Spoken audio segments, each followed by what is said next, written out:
Hi, glad to see you back for the next video in the Bear Clan Path of the Chief series. Last time in the Path of the Chief series, I talked about there being 4 parts to the brain. Emotions, feelings and moods, right? Cognitions, thinking and thoughts. Behaviors, actions and reactions. And executive skills. I call executive skills the part of your brain that's the chief. The chief is supposed to be in charge of managing your feelings, thoughts, and behaviors. So, how does the chief communicate with the rest of your brain? Well, the different parts of your brain are connected by wires.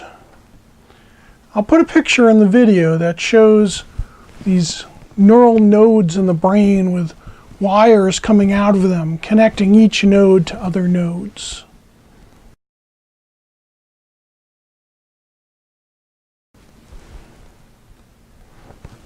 Okay, so you saw what that looks like, although it's super tiny. That picture blows it up into, a size that we can imagine it more easily. But these things are really microscopically tiny.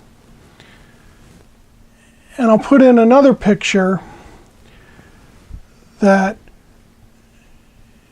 shows a close-up even of those nerve cells.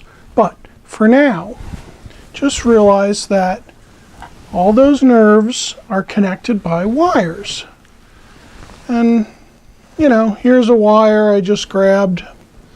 You can see the metal wire that's in the middle of it, that the electricity goes through. And then it's surrounded by this thick plastic coating. Now, if you rub your hands together really fast, and the faster you rub them, the hotter they get, right? Well, when electrons move through wires, right, they're moving at the speed of light, they give off heat. So that's why the wire needs to be coated with a protective layer. And it works the same way in your brain. Even though the wires are not made out of metal in your head, they still need a protective coating around them for the electrons to travel through them. And I'll put in a drawing of a nerve cell. And you'll see on the right side of the drawing a wire coming out of the nerve cell. And it shows how it's got an inside part that the electrons actually travel through, and then it's coated in material.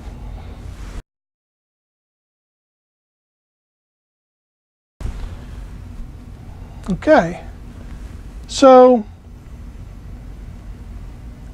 even though what's in your brain, the wires in your brain aren't made out of metal, they're similar, and they work similarly to wires that you have all over the place. So here's a wire, a little thin wire that I use to connect the camera I'm filming this on to my computer. Here's a wire that I use to start up my 13 horsepower snowblower. Now, which of these wires do you think can carry more electricity? All right? I don't think I really need to answer that question. I think you know. If you were to try to force too much electricity through a little tiny wire, it would actually melt the coating because it would just get too hot. So in your brain, what happens when you try something new is it forces electrons through various neural pathways. If you practice something, you're using the same neural pathways over and over and over again. So what happens to your muscles if you use them in a particular way over and over and over again? Right, they get bigger. Well, neural pathways because they're alive, instead of being made out of metal, they work the same way. The more they get used, they start to grow bigger. The pathway gets bigger, and the coating around the pathway gets thicker, and that means that electricity can more easily travel that particular path. That's called the practice effect. The more you practice a behavior, the easier it gets to do, right? You know that already.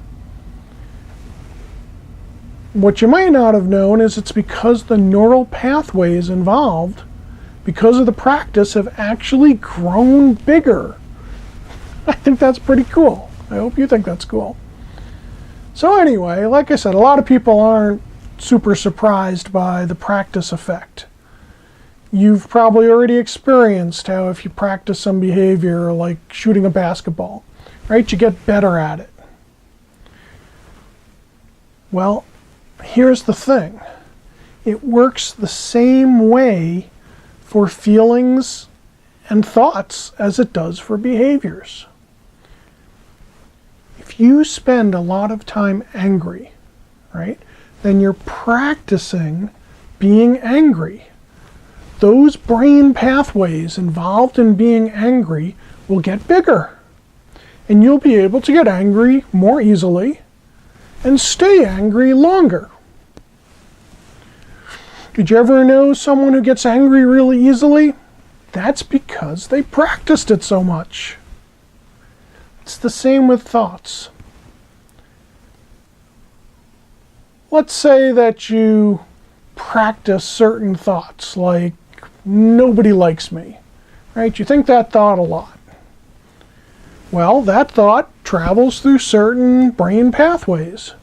And if you think it over and over and over again, you're going to get really good at having that thought. That thought is going to pop into your head really easily. You probably never thought about feelings and thoughts as being something you practice, just like behaviors, but they are. This is the key to running your own brain. Look, if you practice feeling happy, it will be easier for you to feel happy. If you practice thinking about how much you appreciate something someone else has done for you, it will become easier for you to feel grateful.